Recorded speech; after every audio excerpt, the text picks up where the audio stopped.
Welcome to the Contrarians and to another episode of Battle of the Rock. Tonight, Black Sabbath, Born Again takes on Deep Purple, Perfect Strangers. Which one's your favorite? We want to know in the chat. Let's get this started. It's a big panel. Let's do it.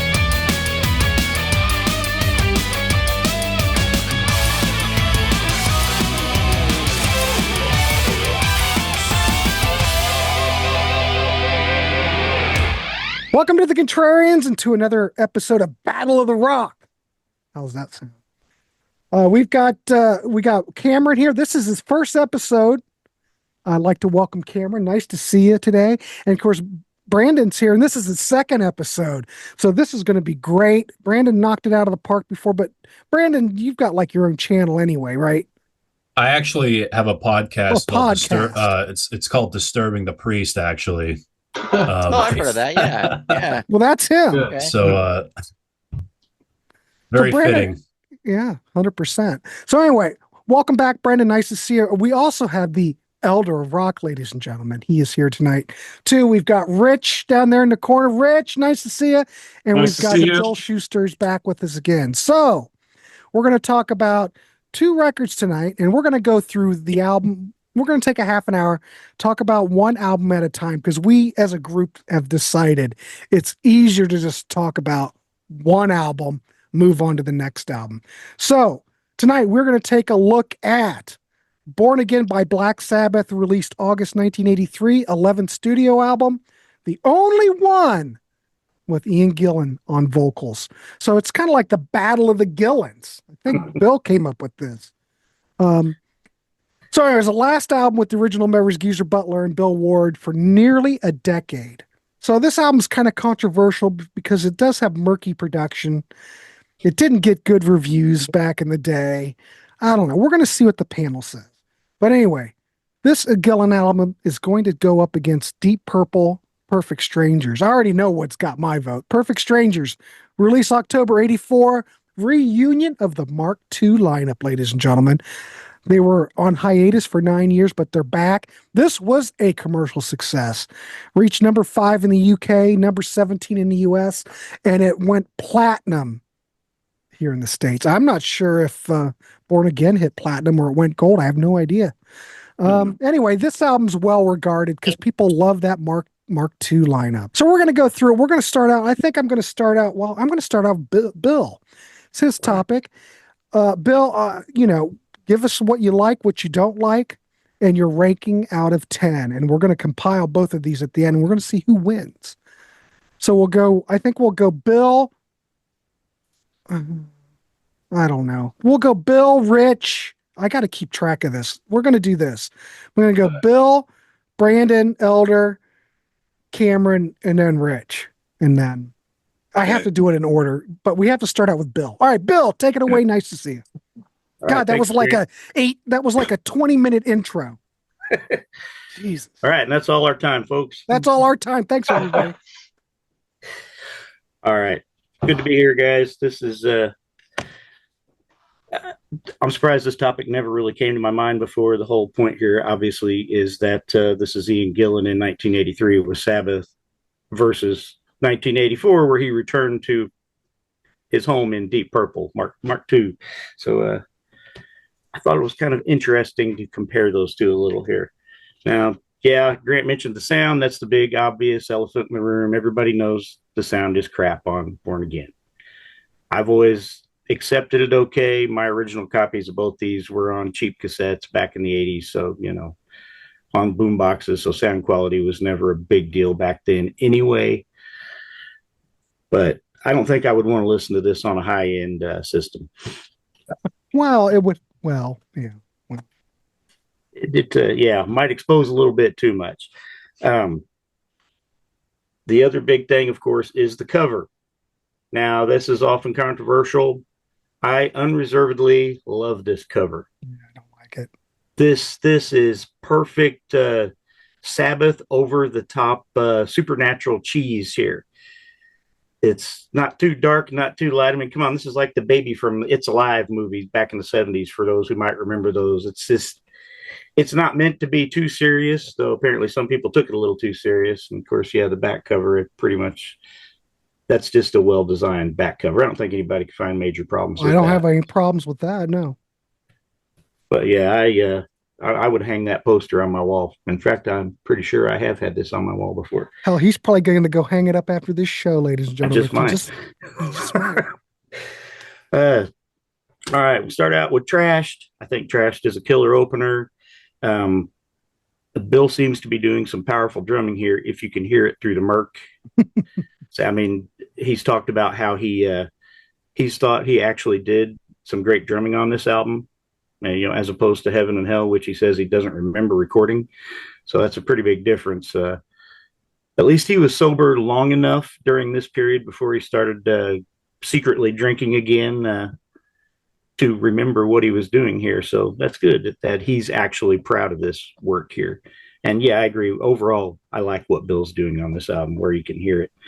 I think Geezer's melodic bass work really stands out on Trashed. Tony, it seems like, of all people, is buried here on this for me. Maybe it's just my particular recordings, but man, I can't hear much of Tony on this compared to the rest of the guys. Ian announces his presence like right off the bat, lyrically and vocally. He absolutely tears this up along with Bill's car. So for those who know the story behind it, yeah, Ian certainly didn't even pretend to be off alcohol at this point in time. And the whole story, of course, is about him stealing Bill's car and wrecking it in a spectacular fashion, which apparently Bill is still not amused about to this day. So, but the song's killer, though. Yeah, it's just like Ian. It's not these traditional supernatural Sabbath lyrics. It's more Ian Gillan, true to life stuff. Right up his alley. Stonehenge, no, not the infamous stage prop. That's a whole other story. But it's a really cool connecting piece, basically. It's perfectly placed, and that's one thing I really like about this. Side one especially, I think, is well sequenced. You have this moody instrumental to prep for one of my two favorites on the album, Disturbing the Priest. And that's the song that matches this cover blow for blow, because again, it's that cheesy thing. It's almost, even though again it was based on a true story, the priest complaining about the guys there when they were recording it sounds more in Sabbath's wheelhouse. You don't know what he's actually singing about. It's like he goes over the top with this cartoonishly evil screaming and lyrics about the devil and yeah, this sounds like a Black Sabbath song in that vein. And he really gives Rob Halford a run for his money on this. Ian just wails. And I've always really loved that he is so over the top here. It's like, hey, look at me. I guess I'm in Black Sabbath now. Well, let's do it. Let's go all the way.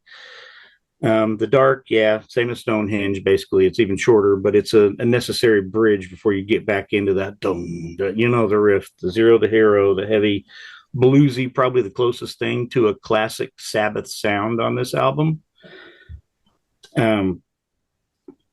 The riff is obviously great, but I do really dig Tony's solo that stretches out for about 90 seconds in the midsection. He actually does jump out here.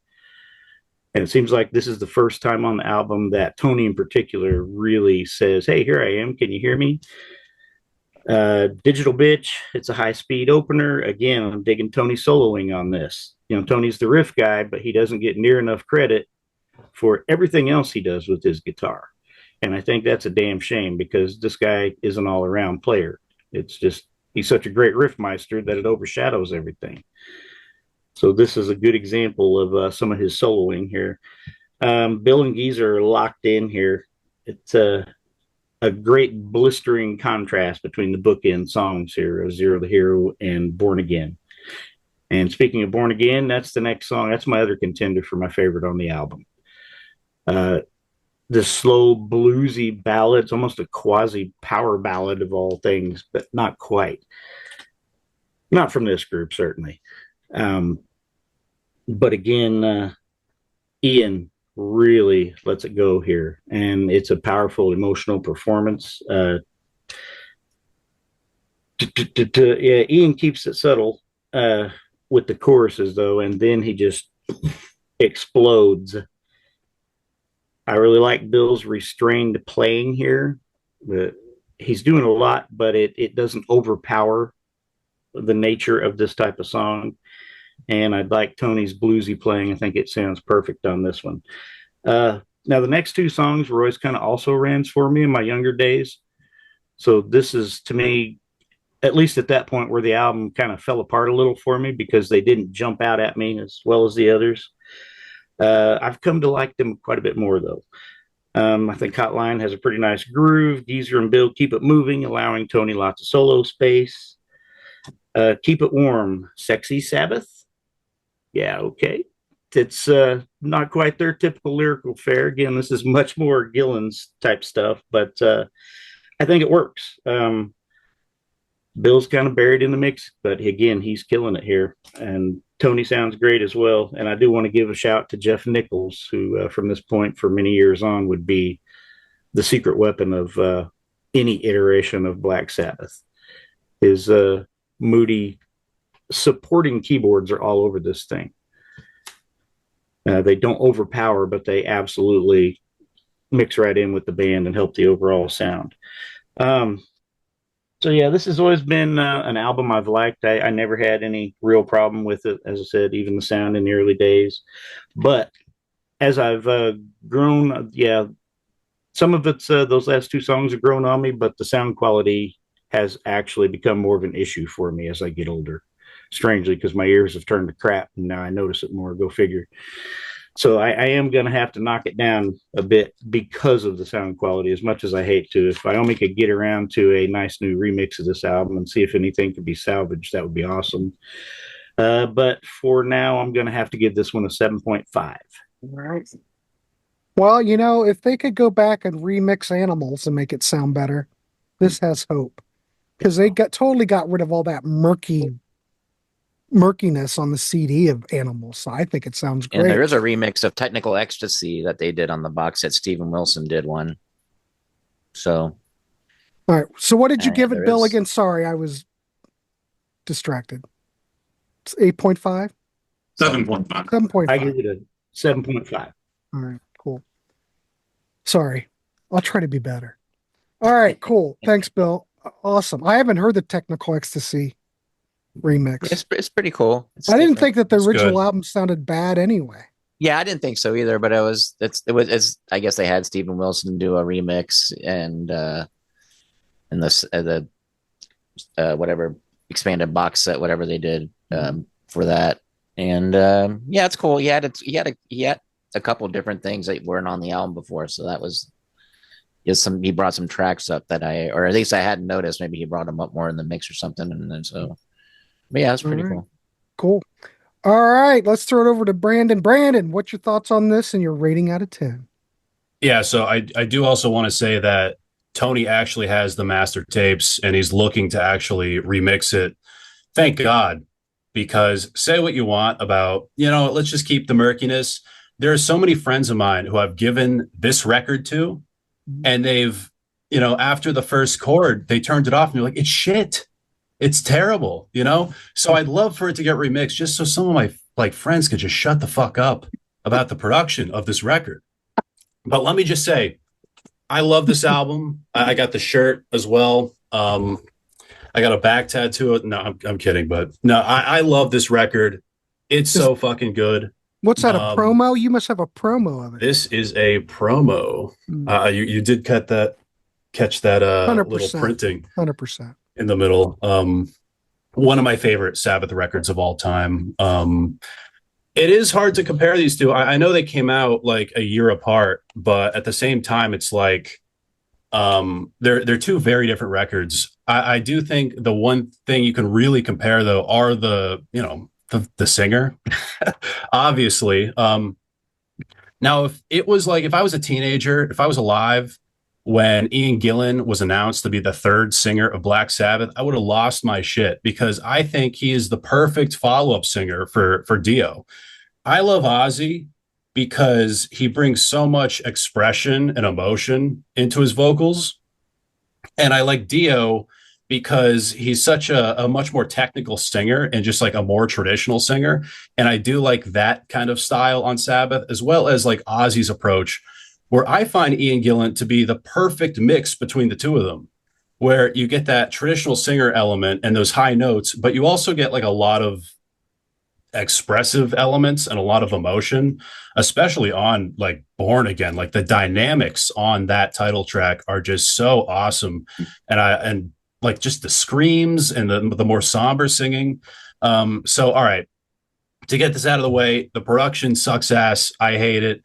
It's, when I first heard it, I was like, what happened? I thought there was something wrong with the version I was listening to, and then found out it was the production. As a fan of black metal, I can definitely appreciate it. And I honestly can't imagine myself hearing like a cleaned up version of it and liking it more. I think for what this album is, it works so well with like murky production, because the album seems like it's not even from Earth. Like it feels like it was pulled out of the depths of hell, and the production adds to it. I can't imagine bringing this record home for the first time in 83 and hearing that sound. I wouldn't be thinking, the production's not really, sonically there. I'd be thinking, I need to, go to church, call a priest, get some holy water, because this is just the most satanic thing I've ever heard. I do know that there's a lot of rumors of what happened. There was a rumor that the tapes they overheated and it messed it up. I heard that Ian Gillan actually blew out one of the tweeter speakers in the studio, like monitors or whatever. And you need that. Apparently, you need that to mix a record, because I have heard it does help, because the results, and they were even like on tour when they first heard it and like, what the hell is this? So it makes sense, but I definitely think it adds a lot to what this album is going for. Sabbath's eeriest record by far, easily. And I do also want to shout out the Fallen bootleg that's out there in 2004. So this is a weird story. I guess Bill Ward's ex-girlfriend had the master tapes of this for some reason. So I guess they were like kind of being mixed. I think they're just like rough mixes. She sold them to like a Japanese bootlegger who put it out as the Fallen. It comes with a bonus track. A lot of the songs are extended. So if you just cannot stand the production, there is an alternative. It still does sound like a demo, but I do want to kind of just shout that out, because it is kind of cool that it exists, and I've been trying to get my hands on it. So yeah, this album, the production behind it was just insane. A buddy of mine, Malcolm Cope, he was actually at the Manor when they were making this record, and he was telling me all the stories you've heard are true times 10. You'd wake up and you weren't sure if someone was going to die that day. People were getting fireworks thrown at them. The car crash story. I know a lot of controversy on this record is the lyrics themselves. They're singing like, this isn't Sabbath, singing about racing and stuff, but I do think it actually works very well on this. And I think it's a pretty good added addition on this. Trashed is just really fun. I love the backstory behind it, and I love Ian on it. Stonehenge, I heard Disturbing the Priest is a pretty good song as well. Do want to say the laughing that goes into that song is so crazy. It's like from someone, it's from like a demon. It doesn't seem human, to keep going, The Dark into Zero the Hero. Zero the Hero is one of my favorite riffs of all time. Definitely influenced the hardcore scene. Cannibal Corpse famously covering it. And just that riff, you put that on and your speakers fall into the floor. It's so heavy. Just so great, man. And that solo is just such a cherry on top. There's definitely a B-side to this. Not saying the B-side's bad, but I do think the A-side's a lot better. Digital Bitch is really fun. I know a lot of people say this is like the worst song on the record. Apparently it's about Sharon. There's a rumor going around. I think there's a little truth to that, maybe, but it's about selling computers, so I'm not sure how true that is. Born Again, it's just such an amazing title track. It's like a very demented version of Planet Caravan, just so great. Ian Gillan, one of my favorite vocal performances from him, and just such an amazing Tony Iommi solo, one of my favorite from Sabbath. Hotline sounds like something that could have been on Eternal Idol. Personally, pretty good. And just like Keep It Warm. It's I don't know. It's kind of a low point, I think, and not really a strong song to close out the record. But yeah, man. And I also want to say that the sound effects, there are a lot of sound effects on both of these records we're talking about. And I love the sound effects on this. Really great. Adds so much. Adds that element of like unhuman, not of this earth to this, where it's like it's these really weird. I can't even explain what they are. It's just really, really cool, and adds to that eeriness and dementedness. But yeah, so great. I love this album so much. I almost look like Tony Iommi. It's just such a great record. And yeah, that is my take on Born Again. And I would give it out of 10. I didn't really think about what I would rate it, but I'd say off the top of my head, probably an 8 out of 10. Okay. That's perfect. All we're trying to do is turn people onto stuff, and there's probably a lot of people that haven't heard this. Maybe. I don't know. Just here talking music, ladies and gentlemen. Thank you, Brendan. That was awesome. Oh, you kind of do look like Tony. I don't think there was. Nah. I think I get more of a Geezer Butler vibe. Yeah, kind of more like Geezer. Yeah. But I do appreciate it. If I'm one of the members, that's all that matters to me. That's all that matters. Yeah. All right, cool. Well, let's turn over to the Elder of Rock. Elder, what's your thoughts and your rating? Right on. Yeah, cool. What are you going to put on your Geezer Butler wig? A lot, yeah. A lot of good points being made. About this album. I myself have never had a problem with the production of this. Yes, it's a little muddy, but I thought it sounded like a Sabbath record. It kind of sounded like maybe what could have, like maybe a 70s, one of the like a similar mix to one of their albums in the 70s, like maybe Volume 4 or something. I just thought it fit the mood of the record. And I also thought that Tony Iommi's leads on this were really loud. I remember hearing, when I first put on Trashed and hearing that lead, it just kind of like blew my head off. I don't know, but maybe that's why, like, when I put this record on, I was so glad. I just never got over like the thing of it having a bad. I can understand it. Yes, it is a little muddy, and it's not your traditional mix of a record. But I think for a Sabbath record, I think it's pretty cool. And then my favorite tracks on this, again, Disturbing the Priest and Zero the Hero. I really like those. Zero the Hero, I don't know if you ever heard that, but Paradise City by Guns N' Roses, supposedly, I don't know, it has a similar riff. Maybe they were influenced by it. I don't know.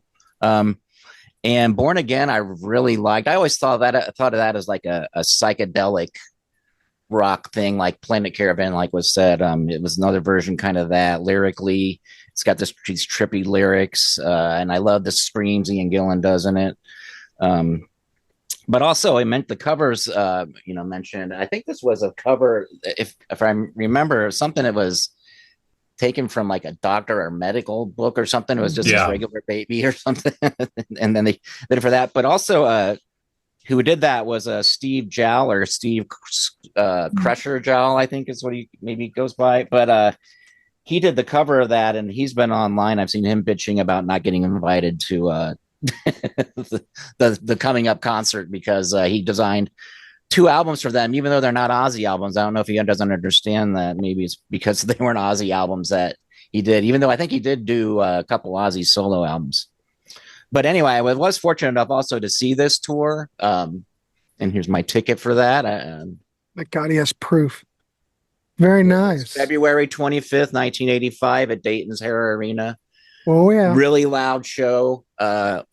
Night Ranger opened up, unfortunately, and we really gave them a hard time. Us down in front, we were, giving them the finger and telling them to get off the stage and don't play Sister Christian and all that crap. But seems like an odd pairing. I wouldn't do that now. Of course. Seems like an odd pairing there, Elder. It was a little. I mean, yeah, it seemed a little bit of an odd pairing. I mean, there were people that like Night Ranger, though. They were there for them, but just me and my friends and general people around us weren't really one of them. but I thought, and when I heard that Ian Gillan was going to be the singer, I thought that was really cool. But I think though, even if Deep Purple hadn't gotten back together, I don't know how long he would have stayed the singer for Sabbath. I think maybe they may have done another album, but that might have been it. But it's amazing also that this album came out, they did the tour, and then he did Perfect Strangers he did Perfect Strangers with all in this time period of being in Sabbath, touring, recording an album, and doing that in a short amount of time. It just goes to show how times have changed, maybe. But so anyway, I'm going to give this album, I think I'm going to give it a 7.5.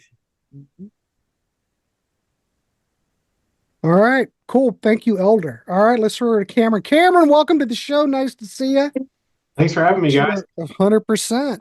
So go ahead. You have the floor. What's your opinion of this record and your rating out of 10?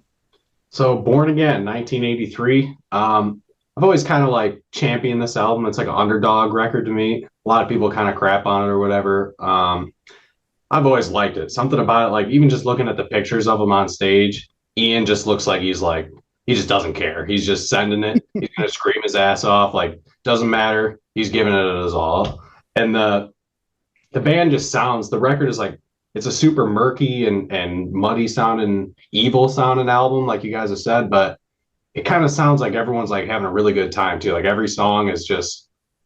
It just sounds like everyone's like wants to be there. Like this is a lineup that's having a good time, which, based off interviews and all the historical stuff that we've heard over the years, that's pretty much the case.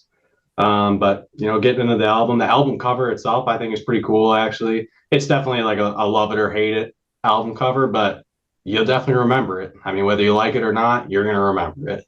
And it kind of goes with the material too. I feel like, I mean, like you're listening to the album and you're looking at it and you're like, yeah, this is like a goofy, like you would never expect this album to be a thing, and this cover looks like that too, but it's cool. I like it. I don't know why, it just goes with it and I enjoy it.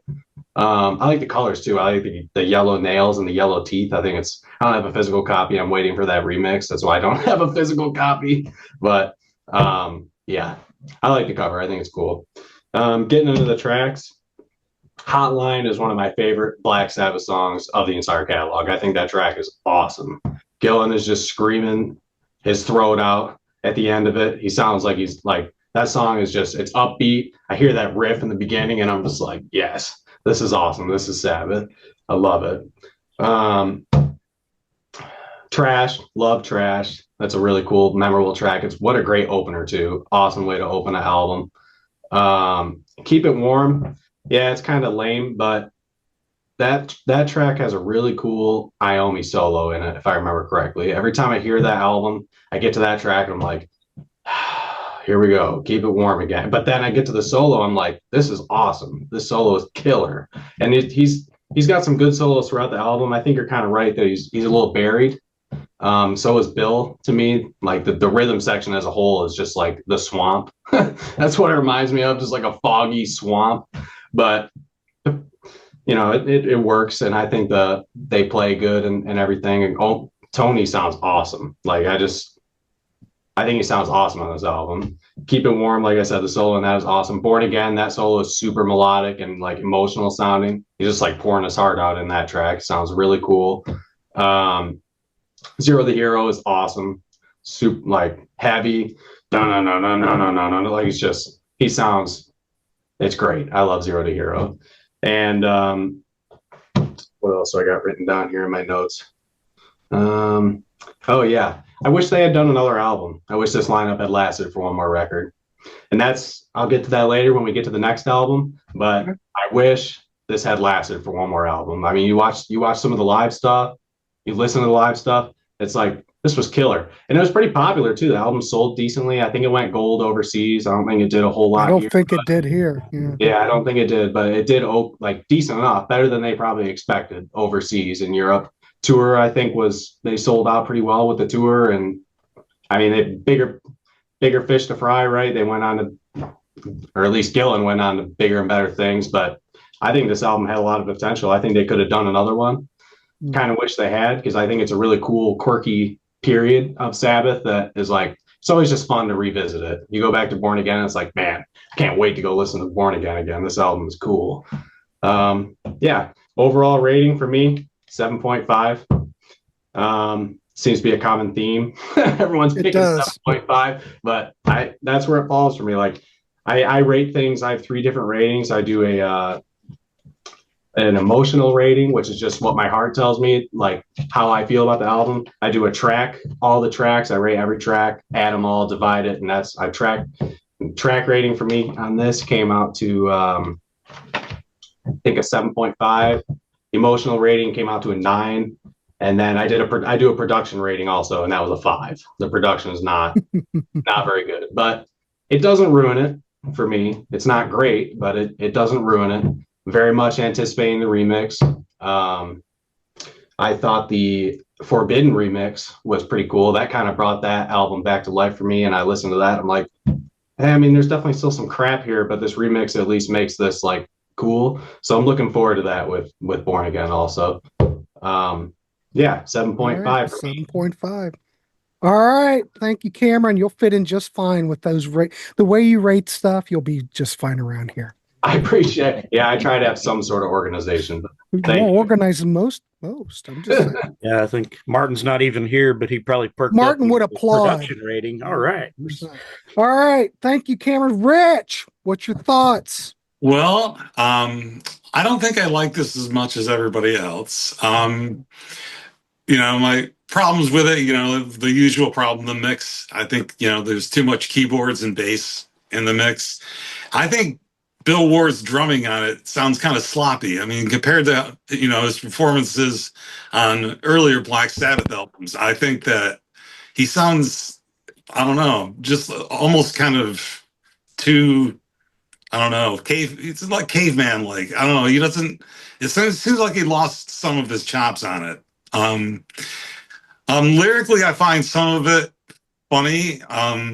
Lyrically, like disturbing the priest, it was, well, gee, I'm in Black Sabbath. I got to write a song about the devil. So, he just writes all these lyrics like the devil and the priest can't exist if one goes away, and watch out for religion when he gets to, I don't know.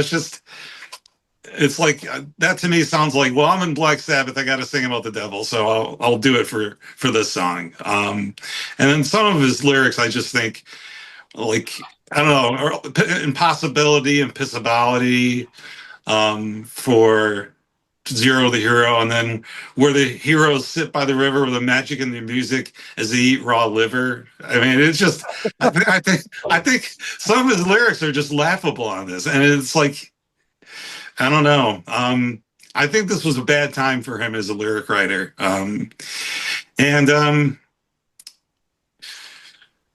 But all these things, I think the album's faults are kind of what gives it its character, and it kind of gives it its charm, and I like that it sounds more like early Black Sabbath than Heaven and Hell and Mob Rules. I would love to hear how this album had sounded if Martin Birch had stayed around and been the engineer for it. I think it would have sounded a lot better. In terms of songs, I like Zero the Hero quite a bit. One track that I really like that other people don't seem to like as much is Keep It Warm. And I like that because to me, lyrically, that's where Ian Gillan sounds the most comfortable. He's not trying to do a Sabbath lyric. He's just doing a love lyric. And I think that it really works. And I like the song itself. I think it's very cool. So the cover, I don't know. The cover is what it is. It doesn't really bother me that much. But it's a very crude sounding record, very evil, and I think Ian Gillan sounds great on it. I think it would be the last album he would actually scream on. I don't think he does any screaming on Perfect Strangers or anything else after that. So, and he does it a lot on this album, But yeah, vocally, I think he's in really good form. So, I'd like to hear the remix for it, but I don't know if it would really change my opinion of the album that much. Like I said, I think the mix kind of gives it its character, and it doesn't sound like any other Black Sabbath album in terms of its sound and its character. It's just, it's very unique in the Sabbath catalog. So I'm going to give it a 7 out of 10. Okay. Wow. Well, this one's going to be pretty easy to tally up Yeah. because, well, obviously, Brandon's the one who gave it the glowing review with his 8. So I do really like it. he does really I like it. do understand that criticism though, because even like Ian Gillan said that he was like super uncomfortable during like he just felt like he didn't fit in at all. Like he even dressed like a fucking caveman for no reason. But yeah, like, yeah, he wanted to dress in like flowery shirts or something, and Tony's like, "No, you got to wear leather here. You got to." You can't. You Hey, want it worked for Grim Bonnet and And Rainbow. you wanted- so Yeah, yeah. And it was like he wanted to play bongos or something on, and Tony's like, "No, there's none of that. There's none of that in Sabbath." Did he really want to play bongos? I think something. I think so because he would do that with Deep Purple. You know, he play some bongos. But that's his thing. Yeah, But you wouldn't think Tony's like, he would nah. want to do it over. Well, whatever. It's all It was good. interesting on that tour to hear Black Sabbath play "Smoke on the Water," though. That was interesting. Well, anyway, when Trying. we tally this up, we get an average of 7.5, a perfect 7.5. There you go. All right, ladies and gentlemen, let's go over to Deep Purple Perfect Strangers and get the panel's pick on that. I'm going to throw it over to Bill Schuster. Bill, what's your thoughts?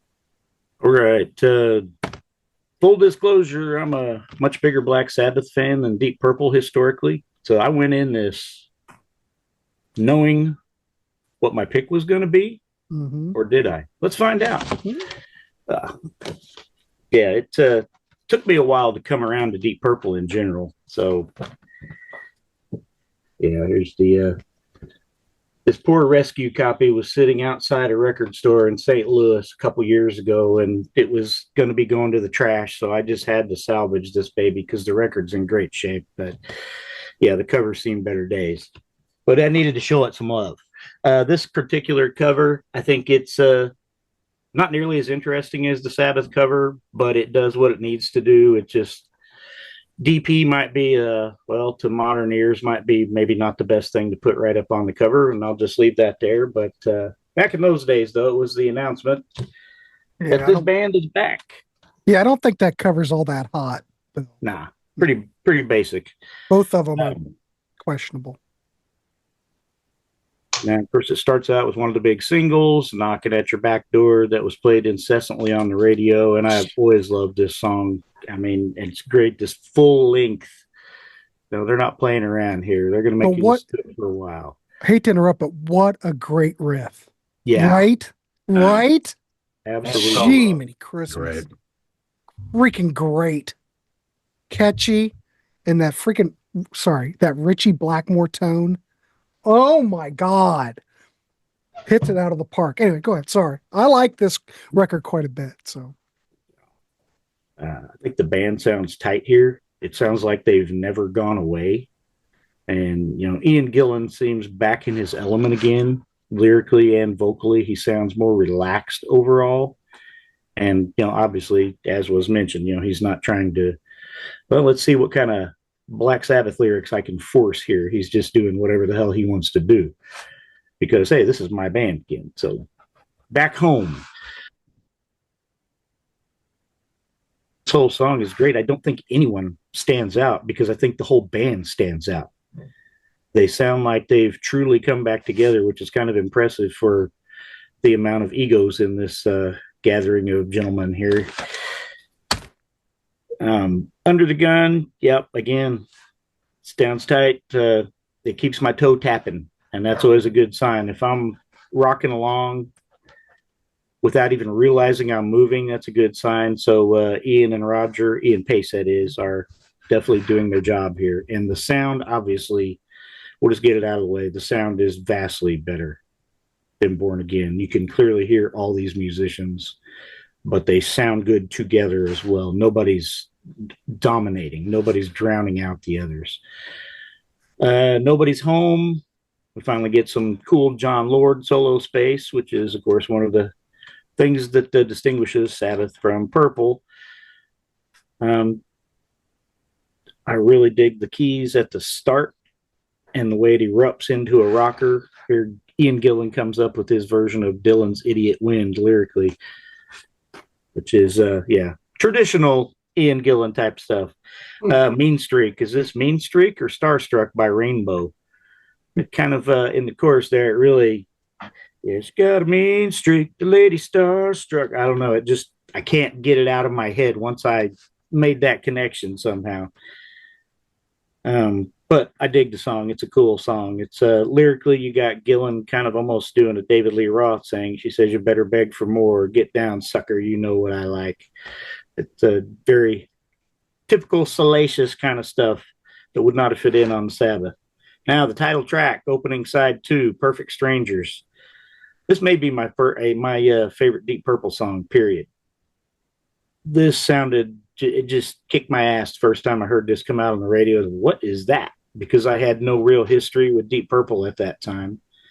So I didn't have any kind of preconceived notions when this came out. To me, it was just this kick-ass track that was coming on the radio. It just about might as well have been a new band for me at that point in time. John Lord really announces the return of that classic sound with his organ here. Lyrically, I think this is the one song that oddly could have fit on Born Again and not been out of place. It's a little otherworldly in its lyrics. Let's see. It's always had a very cashmere sound without being a copycat. And of course, Whitesnake would later bring the family full circle with Still of the Night. You can trace the branches throughout this whole family tree here, little bits and pieces. The atmosphere is the key. There's, again, no stars here, just a band working together. Gypsy's Kiss, I dig it. Band's grooving so hard, I barely pay attention to Gillan. And that's kind of a thing I've noticed on both these. I'm typically a lyric guy, but overall, I've not gone in depth on either one of these albums lyrically over the years. It didn't matter as much to me, which is kind of weird for me. So take that for what it's worth. Wasted Sunset, nice change of pace, nice ballad, not an all-timer, but it serves its purpose. Some good soloing from Richie in the midsection. Hungry Days, it's a decent song, but I'm getting fatigued by this point. Gillan does do a bit of a scream here, which again, as was pointed out, that's not really the thing he did much of after Born Again. So he just teases a little here. I like the cool Whole Lot of Love, Get Down, Make Love instrumental bit just around the 3-minute mark. And now, this copy, of course, I had no idea this was actually only 8 songs on the original vinyl until I rescued this poor thing, because, as I said, mine was on the cassette. So I had Not Responsible as the closing track, and it's not on the vinyl, but I think that's a travesty because this is a kick-ass rocker. And frankly, they should have made a spot for it on the record. I'm thinking Born Again succeeds despite it being a mismatch. Perfect Strangers feels effortless. It succeeds because this is a band that's played together so much, and even though they've been apart for so long, it's like they never left. And I never would have imagined this because, as I said, I'm a much bigger long-term Sabbath fan. I've always really dug Born Again. But I am going to give this an 8 to beat my 7.5 for Born Again. And yeah, I couldn't be more surprised at my own rating. It just sounds that good. So an 8. All right. I'm good with that. All right, cool. All right, Brandon, what you got? What's your thoughts on that? Thanks, Bill, by the way. Yeah, the cover, to build off Bill's point here, it's very generic. I think it's cool. It's a statement. The comeback album, it's very, my issue with it though, it's very 80s. You look at this and you know exactly when this came out. It reminds me a little bit of the Van Halen logo a little bit too, like that 100%. kind of thing. I can totally see that for sure. Yeah. But as a comeback record, I totally think it's the statement. We're like Deep Purple, here we are. So I respect that. And of course the cursive, it's very, very 80s. To kind of add on the whole 80s dated thing, I think that is something that unfortunately brings this record down, opposed to Born Again, which seems very timeless for me. There's comparing the sound effects of each record. I think there's some very interesting choices like nobody's home. It starts with like these like lightsaber blast effects in the beginning that just seem so out of place. And every time I hear the song, it always like takes me out of it for a second. I'm like, what the hell, you know? And Hungry Days, there's a middle section that has like, it's like they just got all these like royalty free sound effects and just said, fuck it, just throw them in the middle of the song. And they just seem so out of place. Where for Sabbath, I feel like a lot of the sound effects really complemented it. Does it ruin the songs for me? Not at all. But I do want to point that out. The production on this is obviously much better, like miles better. Richie's tone is just piercing, so great. Like every time, it's so great to have the record of this because like hearing that guitar tone through the monitors, it's like, oh, so great. I do also want to talk about the vocals here. Same vocalist, so this is something where like I can really compare the two. You know, I think he sounds good on this, but I'll be honest, I think Ian sounds a little tired on this album. I feel like he's not as powerful on this record compared to Born Again. It seems like every song, it's like he didn't get enough sleep the night before or something. And that's just like, you know, especially comparing the screams of Born Again and this, it's like some of those high notes, it's like I feel like it's not as piercing and not as powerful as Born Again. Still great, you know, it's not like it's not a turn off for me or anything, but it's something I can't help but notice every time I listen to the record. The riffs are great. I definitely agree with Bill where I feel like a little bit of Rainbow does seep into this album. But I definitely think this was a more realized vision than Born Again. The track list also is just so solid. I feel like with Born Again, there's a little bit of a drop off with side B, where this like starting with Perfect Strangers and just it's just great. It's like every side is really, really solid. Like Under the Gun, Nobody's Home, Mean Street, like just so solid, just such a great lineup. I can see why people say this is like their favorite Deep Purple record. So it's, you know, been on and off as my favorite recently, just because like I revisited it for this episode and it was like, damn, I forgot how good these riffs are. Solos are pretty good. I think like, you know, maybe not the most memorable ever of Richie, but still great.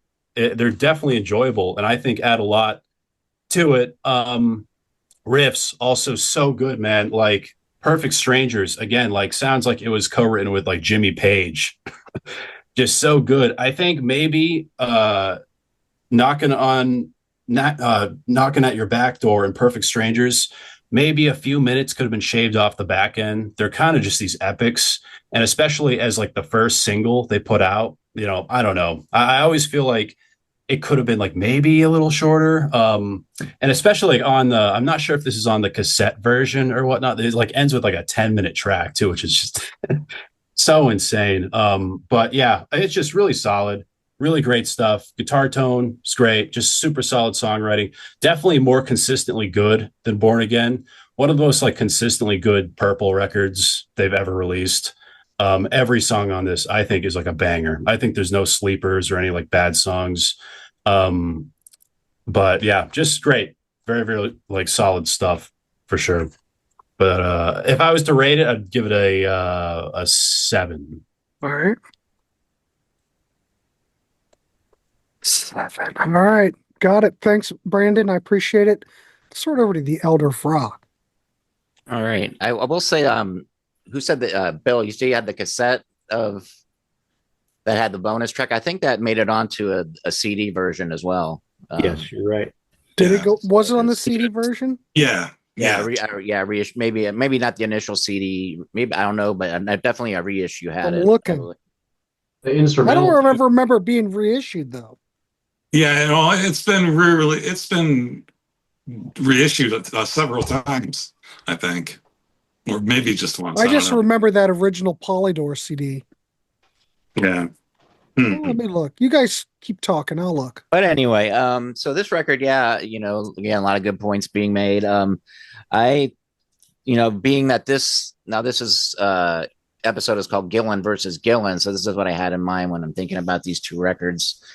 That Ian Gillan, he sounds more at home on this record. He sounds more. It's It's even though I know that this didn't last as long as everybody had hoped, this lineup eventually, but I know Ian Gillan eventually left, not too long, after the next album, or I can't remember. But anyway, so the honeymoon's going, everybody's happy here, everybody's comfortable with each other, everybody sounds like they have good chemistry with each other.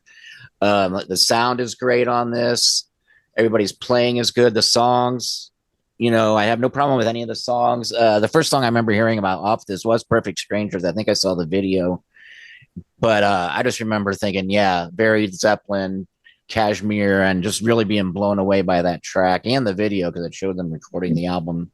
So I thought that was pretty cool. And then I just love that. Then when you get the record, you put it on. I love the beginning, knocking at your back door. It has that slow, organ kind of thing happening, and just those like kind of violin hits going and whatever orchestral hits. So I just really thought that was really cool, and then it just got me hooked from that song on. And also that song "Knocking at Your Back Door," I think has one of my favorite lyrics when it says, "We put her on the hit list of a common cunning linguist." I always thought that was clever. Yes. So, I was gonna point that out, but you did it for me. But yeah, I love that lyric. It's so clever, and it's just the way. Yeah, go ahead. Sorry. No, go. No, yeah, no, yeah. Yeah, no, just the way he inserts it into the lyric. It's like it hides this really dirty lyric inside the song, and you got to be. I didn't catch it at first, and then when I did, I was like, oh, okay, I know what he's talking about here. I didn't catch it at first either, but a friend pointed out to me. You know what he said there, and I was like, oh wait, yeah, oh wow, So yeah, but I just. And lyrically, there's a lot of great lyrics on here. I love the lyrics to Perfect Strangers. But like I said, so this being Gillan versus Gillan, I say that this is better for that. So I'm going to give this album an 8. Okay. So I just think it's a better Gillan album overall. He sounds more at home here. Maybe his voice isn't as strong, and maybe that because maybe they did the album too soon after he got off the Born Again tour. Maybe if he would have had more time to rest his voice, possibly, maybe he would have been able to sound a little bit better on it. But I never really had a problem with it, and he sounds at home. So I'm going to give this an 8. It's the better Gillan album for me. All right. Based on my research, the original 1984 CD did not have the bonus track. When it was remastered or reissued in 1999, it was added. And as far as I can tell, there's the 84 original issue and then the 1999 CD. Okay, yeah, maybe, yeah, all right. But I haven't heard the 1999, so I don't know what it sounds like. But, could be all right. Depends on who mastered it. So anyway, sorry, Elder, what did you say you gave it again? An 8. An 8. All right, good. All right, let's throw it over to Cameron. Cameron, you ready? What you got? All right. Perfect Strangers, 1984.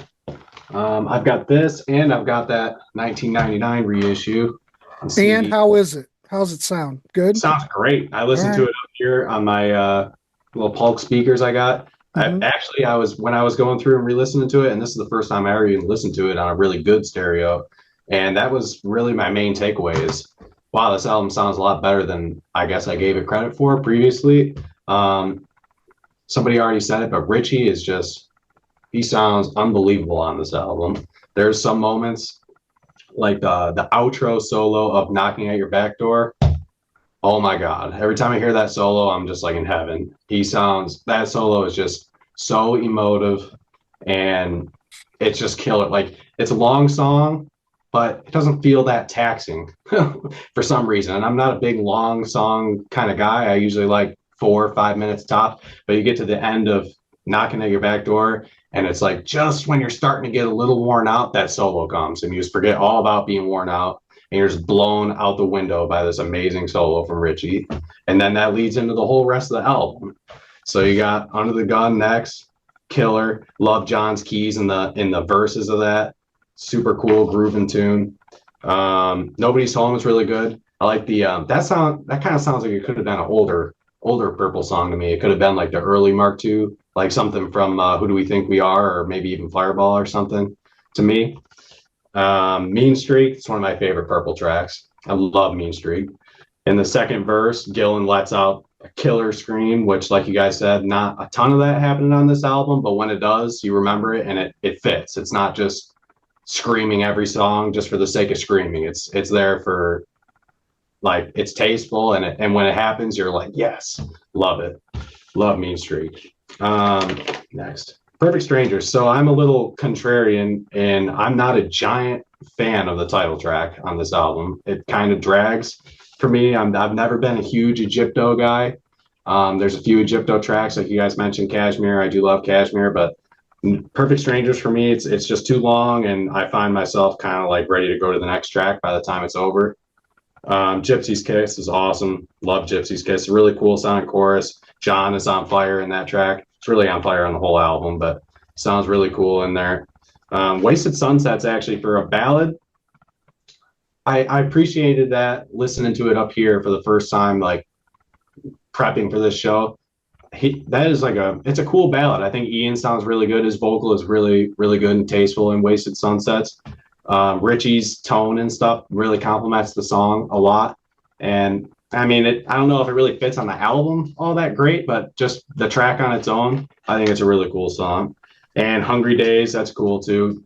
Gillen's vocal is grooving and grimy, and that I like that song a lot. And like I think Bill said, the bonus track, Not Responsible, that's like one of the best songs on the album. I don't know, they could have kicked something to the curb and let that come in, because that song is awesome. I love that. And there's also the instrumental on the bonus version, Son of Alaric, which doesn't do a whole lot for me. I usually like Richie instrumentals, but listening to that, it's kind of just noodling for however long it lasts. So 10 minutes. Yeah, 2 minutes long. And it's not even enjoying, like the whole 10 minutes, you're just listening to it like, I'm glad this is the last song on the album, because somebody left the tape machine. Somebody left the tape machine running, and then was like, "Oh, yeah." I just keep playing. Well, we'll just throw this one on there then. Yeah, it doesn't do it for me.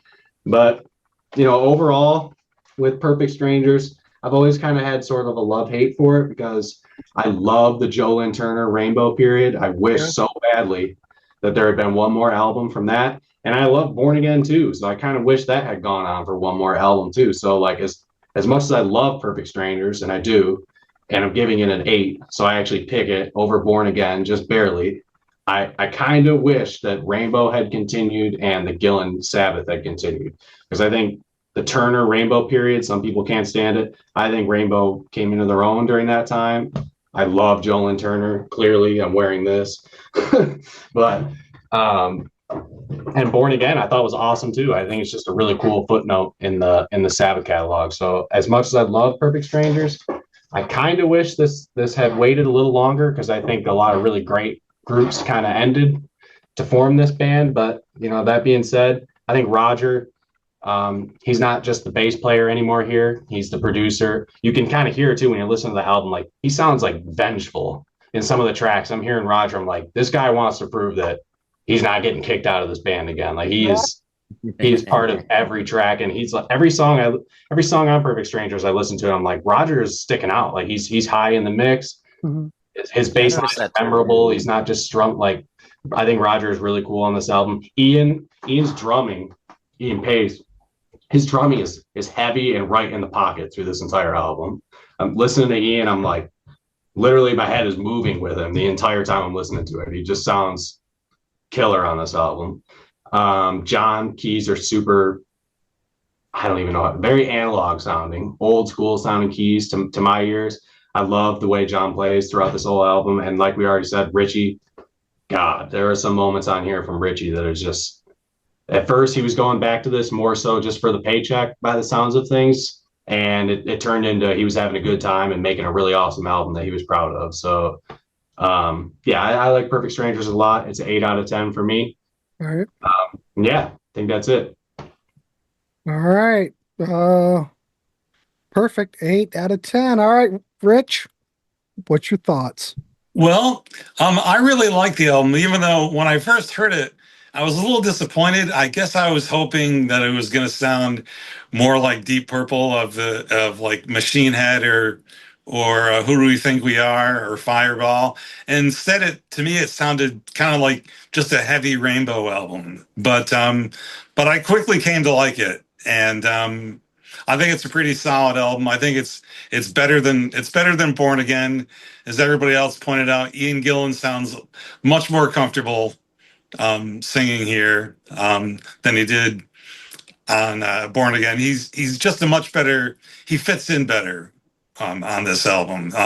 He doesn't really stand out. And as somebody else pointed out, I love that lyric in "Knocking at Your Back Door." The common cunning linguist, a master of many tongues. I think it's just that's brilliant. And I think as a lyric writer, he's a lot better on this.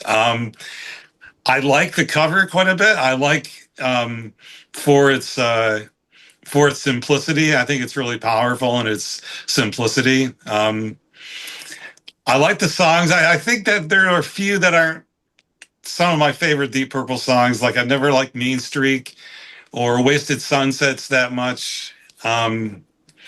But overall, I think the songs are better. I think my favorites are probably "Knocking at Your Back Door." I like "Nobody's Home." To me, that sounds the most like old Deep Purple. I like "A Gypsy's Kiss," and I absolutely love that bonus track, "Not Responsible." I think other people have said this too, but I think that should have made the original album.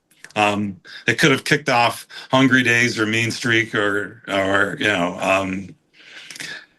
I just think it's incredible. And then I like the fact that Ian Gillan actually says the F word in it. And it's a song I wanted to play on my radio show a lot of times, and I know I'd have to, beep out the F word in it. But I think definitely should have made the original album. I think the instrumental "Son of Alarak" is just boring as hell.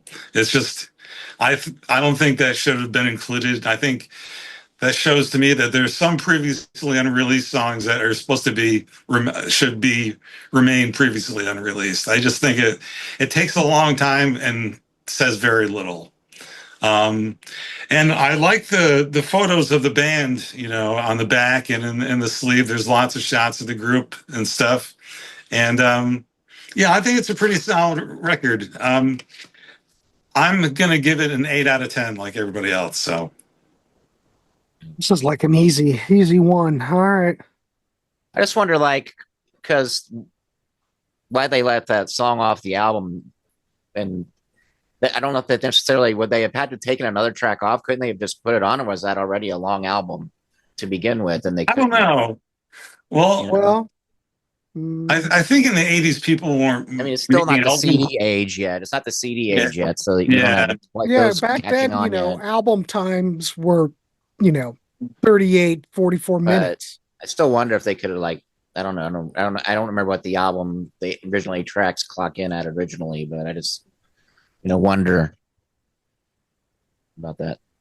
Yeah, they would have had to if they decide to leave it off, or "Knocking at Your Back Door" and "Perfect Strangers" are both pretty long, so that might have something to do with it. You got one on side A, one on side B, so that's probably why. But I agree, should have been on there because it's killer.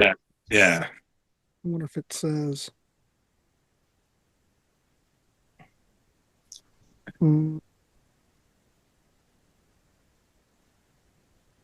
All of a sudden, it got very, very quiet. I know, it doesn't say how long it is. We want to let Grant add, or we want to let him. Oh, no, I was seeing if I could find what the time was on that record. It looks like about 39:30 on the original. Well, there's plenty of room, but I don't know, maybe 4:45. So. Back then they didn't care so much for all the extra stuff. Well, I remember that Power Slave clocked in at about 45 minutes, and that was long for an album. So maybe, they had to it's hard to do that back with an album. Cassettes may have been crap, but by God, especially I got a single album. Stuff. Yeah, they tended to put a lot of extra stuff on cassettes. All right, so what do we got? We've got for Perfect Strangers, we have a 7.8. A 7.5 for Born Again. Tight. Pretty about the same. Though Perfect Strangers is the winner. Yeah. I think Born Again is the more entertaining of the records. It's kind of an album that's fun to make fun of, but Fun to go back to.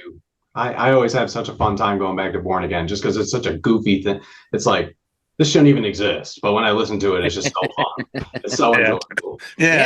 Yeah, no, it is. It's got a, like I said, it was like I always thought, I was them going back to the 70s kind of with that album. Yeah. Yeah, and Deep Purple, like Perfect Strangers, is like one of their best, and a lot of people call it their favorite Purple record. Where Born Again, so many people hate it.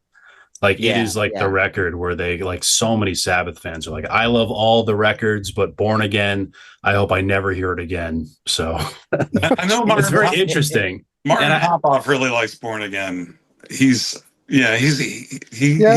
even, the production doesn't even bother him. Yeah, I remember he had an episode about why he doesn't want to hear a remix for Born Again, or doesn't care about it.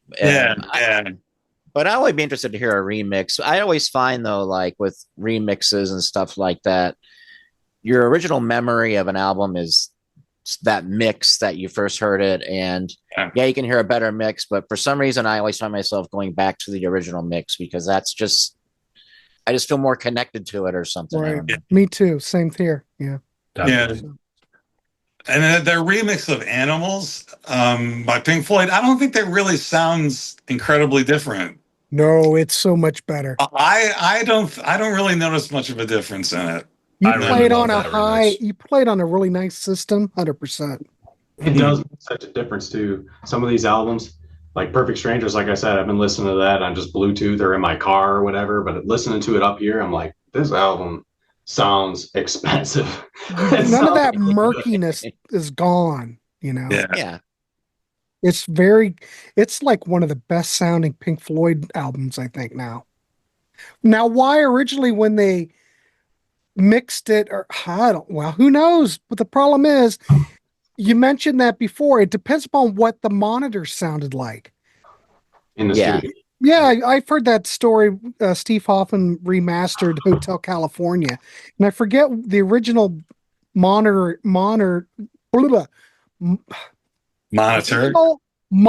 that they used to master it on were like Altex with a kind of an odd frequency range.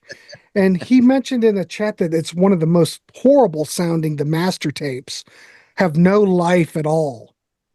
And it was really something for him to like master it, make it sound like something, because those speakers that they used just made it just did not sound very good. So it could be a similar situation. For sure. And also, like, I have I know someone who's a sound engineer who was telling me you can tell by certain mixes when the engineer was on coke, because it changes your perception of hearing. I've heard that story if they too. were I've heard loaded, that. You can maybe hear like a tinniness, and it's like, oh, he was having a good time mixing this, I guess. Well, there was plenty of coke during mixes. Hotel California. Somebody should put out a CD compilation of the best coke influence mixes or something. It would be interesting. All right, well, let's wrap this dog up. Does anybody have anything to promote or throw out? Or I know Brandon does. He can promote his podcast, but anybody else have anything to mention? Well, I have my radio show every other Thursday night from there you go. 7 to 9 on WRFI. It's called Night Toast. And the first hour I play rock music, and the second hour I mellow it out and play mainly electronic ambient music. So I rock out the first hour, and then I completely mellow it out the second hour. Damn it, I thought the whole second hour was going to be Born Again. All Born Again for an hour. Right. Extended. Get on repeat. Yeah. And you can listen online. I think we archive our shows up to 2 or 3 weeks or something. WRFI.org.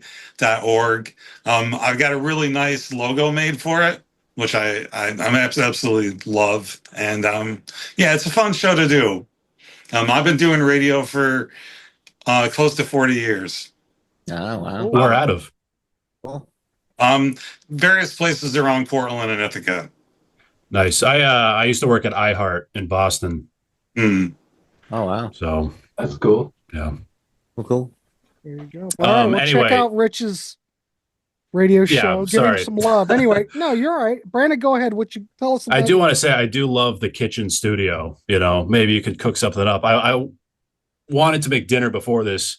I should have just combined the two, you know.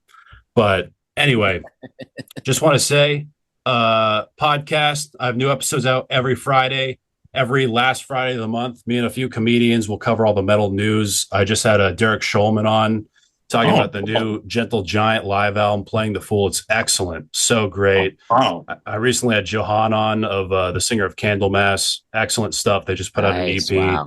I have a lot of great podcasts coming out. So yeah, Disturbing the Priest on all platforms. Cool. Well, check it out, ladies and gentlemen. And I have the Elder of Rock. I post videos up occasionally. You know, All right. my cool. YouTube. All right, ladies and gentlemen, look at this panel. All superstars.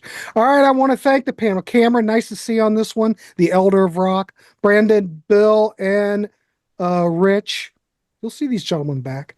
If you'd like to be on these panels, we'd love to have you. We have a Patreon. You could join that. All the shows come out early. And, you know, like I've been saying, Martin has been very busy producing content, which makes Marco and I very busy. So, but you get to see everything early. We have a Ko-fi. Buy us a pint or a cup of coffee. We'd appreciate that. Take donations, whatever. We're just here in the warehouse. We are here in the warehouse, not the warehouse, Grant.